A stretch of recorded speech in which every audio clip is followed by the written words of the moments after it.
Feeling that we are lost. Has anybody else ever had that experience? Yeah. We all a lot of people raise their hands, and if I ask, there might be some people that would raise their hands and say, yeah, right now I'm really lost. In the Bible, if you read through the Bible, over and over, it's the story of the people being lost and turning back to God.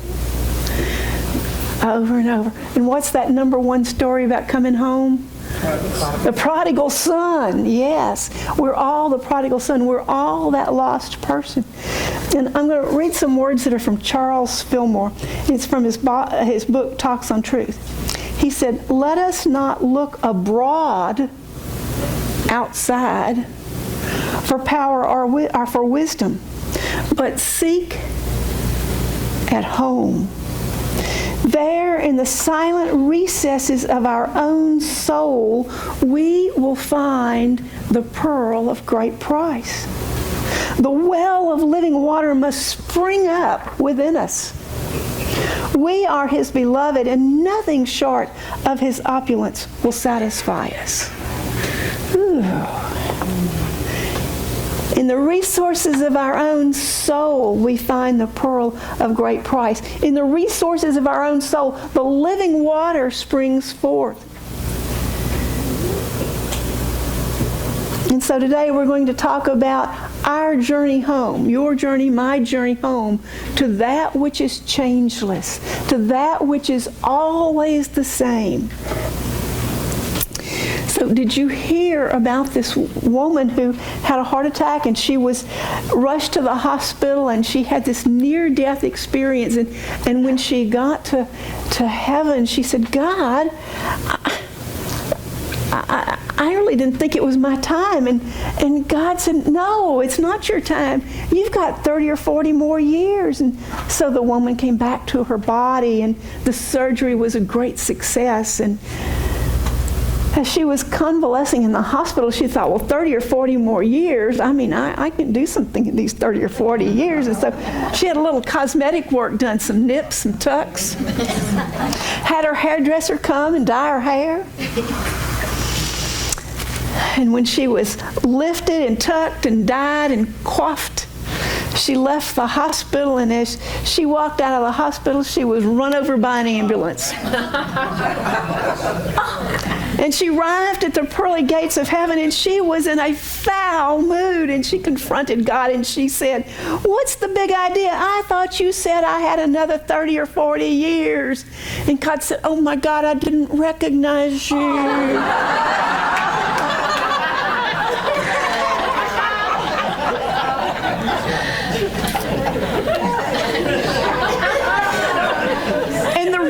I told that story is because sometimes there are changes that happen in our lives, and the changes are so great that we don't recognize ourselves or our life.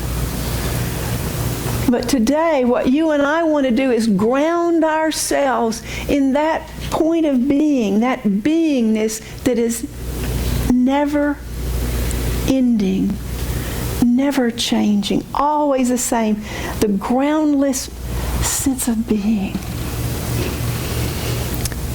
Because that will give us the foundation for any change that comes to us in our life.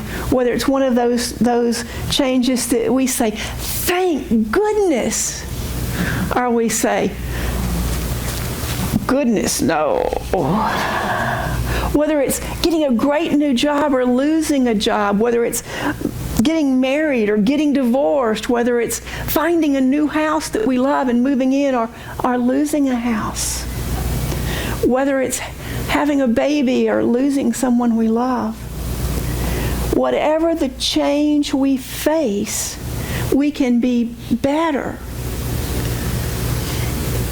if we are grounded in the changeless, in God, which never changes. We have our foundation there. Ernest Holmes said, "Forms come and forms go, but the power behind them is changeless. Form is temporary. Mind is eternal. The universal mind of God is eternal. So change is always taking place in here in our lives, in our outer world. Change is always happening. If you came here last week and you're here this week, you've seen changes. You see all the palmetto has been dug up. What a change. If you walk down the hall, you see that the hospitality area is opened up. What a change. If you walk on further down and peek in opposite the front doors, you'll see that the sanctuary space has all been opened up. What a change. Oh. We have a volunteer here who's worked, and he cleaned up so good today. So we'll stand up and let them give you some applause.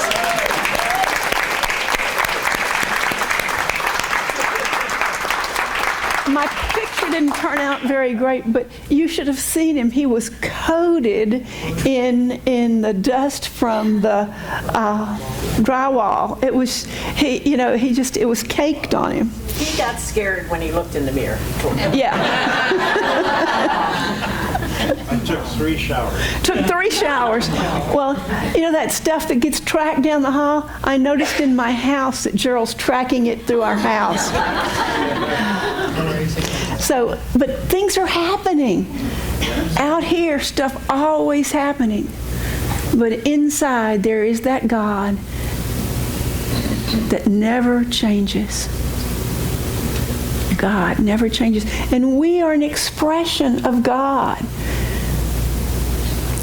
Emma Curtis Hopkins was a woman way before her time. She was probably one of the mother of the New Thought movement and the scientific Christian mental practice. She wrote, "The spiritual or real world is not changed by our words.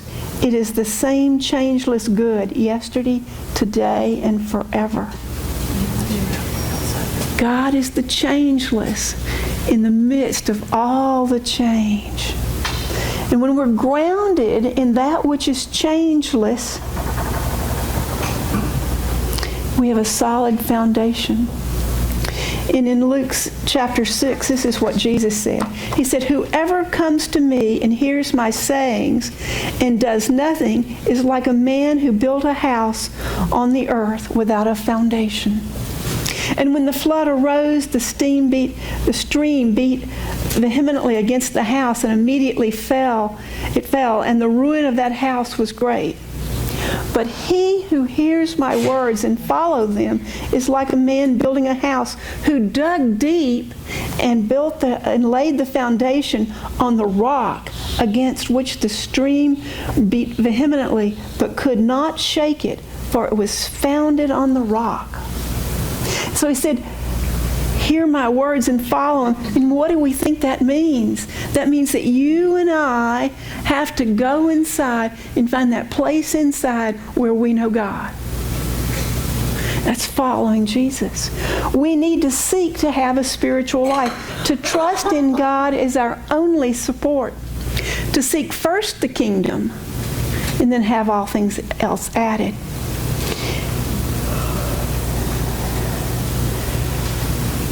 There are things that are going to happen in our lives that we're not going to like.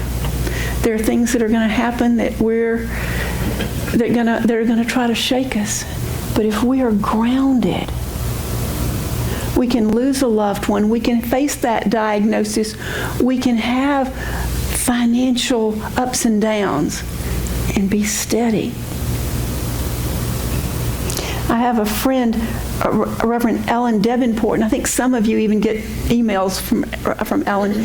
And she had one of her first talks that I ever heard in ministerial school was, "It's hell in the hallway." And she said, when something happens and things change and a door shuts, you can be sure that another door will open. But in the meantime, it might feel like hell. And the way you get through that is to have that knowing that God lives in me. God loves me. I am one with God. The infinite mind of God lives and has its being in me. And when you know that and you can live with that, then all those things that happen in our daily lives, all those mountain and valley experiences, it evens out because we know that this too shall pass.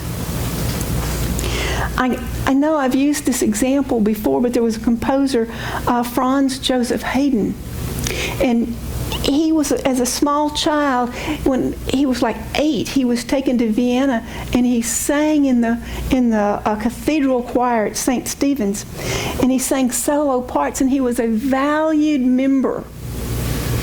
And as a valued member, he was kind of pampered because he had such a beautiful voice. And he was there for 9 years. And guess what? His voice changed. And they let him go. There he was, 17, on his own.